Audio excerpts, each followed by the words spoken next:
Pero vamos a hablar con alguien que sabe más de este tema, que es Matías Vidal, es abogado. Hola Matías, gracias por atendernos. Abigail Lasalle, todo el equipo te saludamos. ¿Qué tal? Buen día, ¿cómo estás? Un gusto. Igualmente, Matías. A ver, contame, en primer lugar, ¿por qué cuando uno arma un fideicomiso, en vez de inscribirlo, si se quiere asentarlo en donde está realizando la tarea, lo hace en otra provincia? ¿Hay menos gastos? ¿Cómo es el sistema? Bueno, a ver, en realidad podrían haber varios factores que entran a consideración. Una de las cuestiones, de hecho lo primero que pensé, fue que tenía que ver quizás con alguna cuestión de índole tributaria, pero esto no fue lo que mencionó ni Maratía ni su equipo de abogados, simplemente hicieron alusión a los trámites administrativos, que en realidad son equivalentes en la provincia de Buenos Aires, así como en Neuquén. Entonces, en realidad no sabemos, es difícil determinar cuál es la verdadera razón para hacer esto. Y lo cierto es que hay una reglamentación de la CJ que obliga a inscribirlo en esta jurisdicción cuando al menos uno de los fiduciarios, en este caso Santiago Maratea, tenga domicilio real en el AMBA. Entonces, no estamos hablando meramente de podría optar entre Neuquén y Buenos Aires si nos llama la atención, sino que literalmente se está infringiendo una disposición del EGJ, por eso el requerimiento y por esta intimación. Y además también una investigación que obviamente se realiza desde la FIP, ¿no? En paralelo, porque la FIP ya en este caso no solamente a Santiago Maratea, sino también ver qué pasa con el movimiento de dinero de los aportantes, además, ¿no? Bueno, justamente, acá era necesario ser sumamente estrictos y prolijos porque se está moviendo mucho volumen de dinero. Claro. Es normal, es lógico que la FIP, al ver ese caudal de actividad económica, diga, bueno, momento, vamos a ver qué es lo que está pasando acá. Y al igual que la FIP, tengo entendido que también la Unidad de Información Financiera está haciendo su trabajo para cruzar información y justamente cotejar que, bueno, obviamente, los bienes sean lícitos, que las personas que estén aportando a esta colecta en realidad tengan capacidad económica declarada que sea compatible. En fin, viene un poco por ahí el asunto. Y en caso de que no presente estos papeles, ¿qué podría llegar a pasar? Con Santiago Maratea y con el dinero, digamos. Bueno, este es el gran punto. Hoy en día el fideicomiso, al no estar debidamente inscrito, porque hasta donde trascendió la información, el contrato se ha hecho de manera privada, en una escribanía, porque el fideicomiso en realidad, en rigor, es un contrato que instrumenta una operación jurídica compleja. Bueno, la obligatoriedad es la inscripción.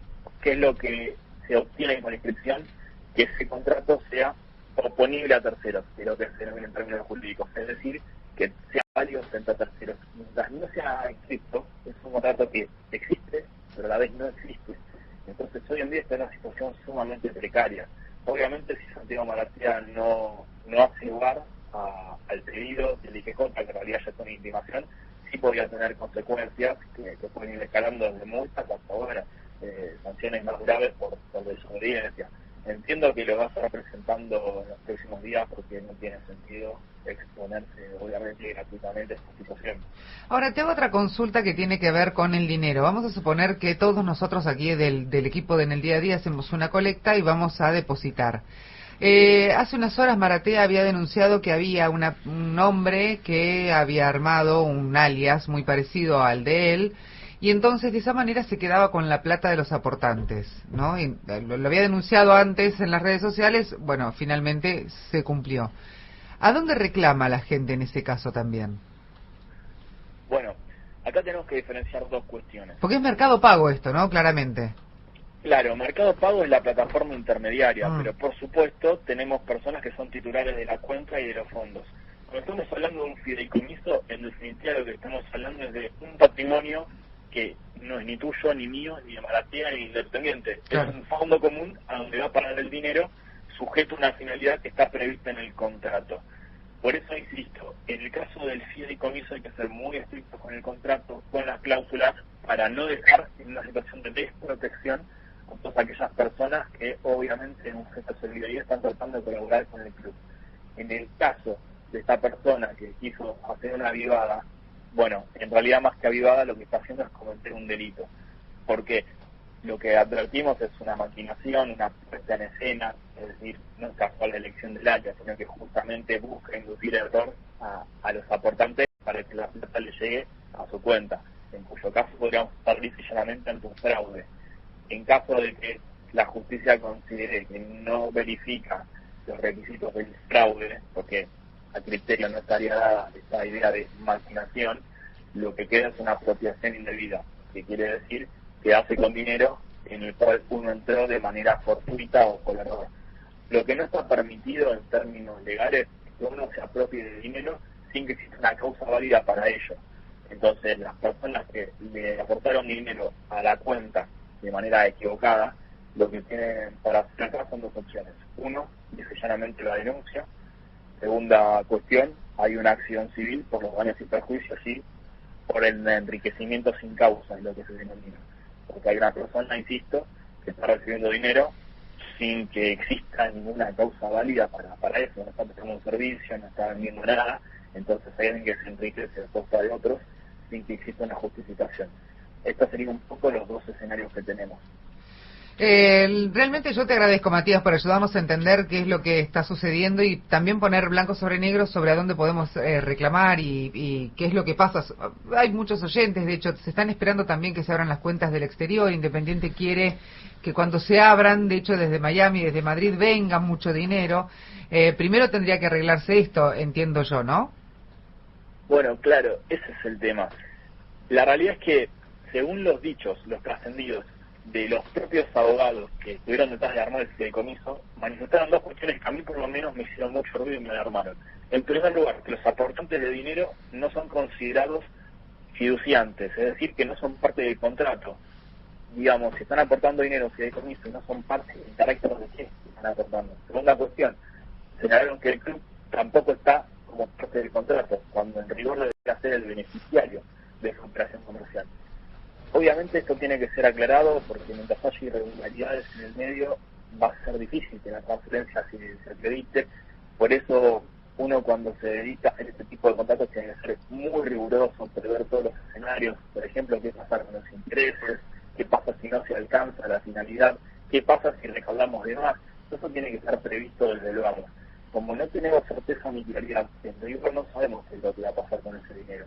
Suponemos que obviamente van a intentar que llegue en buenos términos al club, pero primero van a tener que arreglarse esta situación, porque tampoco el club se va a querer exponer a tener un problema. O sea, de hecho salió en cierta medida a separarse de esta situación diciendo nosotros no tenemos nada que ver con la forma que se instrumentó el fideicomiso. Y es bastante lógico, porque está rodeado de irregularidades. No el negocio como tal, insisto, sino la forma en que se llevó a cabo. Y tengo otra pregunta frente a esto. Cuando uno arma, y ya con esto te agradezco, pero cuando uno arma un fideicomiso, ¿cuánto es lo que se tiene que llevar, diríamos, por armarlo y todo? Bueno, esta es una pregunta muy interesante. La realidad es que la ley no especifica ni un monto fijo ni habla de porcentajes tampoco. Simplemente se limita a señalar, en concreto el Código Civil y Comercial, que la figura del fiduciario, que es el que hace las veces de administrador, es un rol que se le ha remunerado, lo cual tiene lógica. Piénsenlo si quieren como el administrador del consorcio. Obviamente, quien está haciendo una función de esas características, en definitiva está administrando un patrimonio, tiene derecho a percibir una remuneración. Yo sospecho que la razón por la cual se decidió instrumentar un fideicomiso tiene que ver, entre otras cosas, con el deseo de poder empezar a monetizar este tipo de actividades. Lo cierto es que no era estrictamente necesario armarlo de esta forma y tampoco es estrictamente necesario quedarse con un 5%. Esto forma parte de las cláusulas y las previsiones que se pactan justamente en el contrato de fideicomiso. Pero, o sea, se podría haber quedado, Matías, con un 5, con un 1, con el 0,1 o con el 10. Totalmente. Ok. Y lo puede hacer uso de su derecho de quedarse con el porcentaje o directamente puede decir, ¿saben qué? Yo no quiero nada, soy simplemente el titular, acá pongo mi nombre, mi apellido y listo. Bueno, como todo derecho patrimonial es disponible, uno podría renunciar, por supuesto, pero Bien. sí hay que decirlo, el fiduciario tiene un derecho establecido por ley a percibir dinero por su actividad. Lo que desde mi punto de vista resulta cuestionable es el factor sorpresa. Es decir, que esto haya trascendido después de que la gente hizo los depósitos de dinero. Claro. Cuando uno firma un fideicomiso, que es un negocio que podemos ver, por ejemplo, en la construcción de viviendas en pozos, o lo que tiene que ver con los barrios privados y demás, a uno se le muestra el documento, uno lee el documento que es bastante extenso y detallado, y ahí normalmente uno está aceptando las cláusulas, los términos y condiciones, y está previsto, por supuesto, también cuál es la remuneración que va a percibir el fiduciario, y también está previsto cuál es el derecho a la incidencia que tiene el fiduciante en el contrato, porque el fiduciario, este administrador, también puede ser removido, no es una figura específica. Entonces, todo el que aporta dinero para el fideicomiso tiene que tener algún tipo de derecho a voto dentro de esta actividad. Pensarlo como una especie de consorcio, de propiedad horizontal. Funciona de esta manera. La forma en que se instrumentó, insisto, está plagada de irregularidades y a mí me hace mucho ruido. Matías, muchísimas gracias por estos minutos. La verdad te agradezco en serio. Gracias por hacernos entender.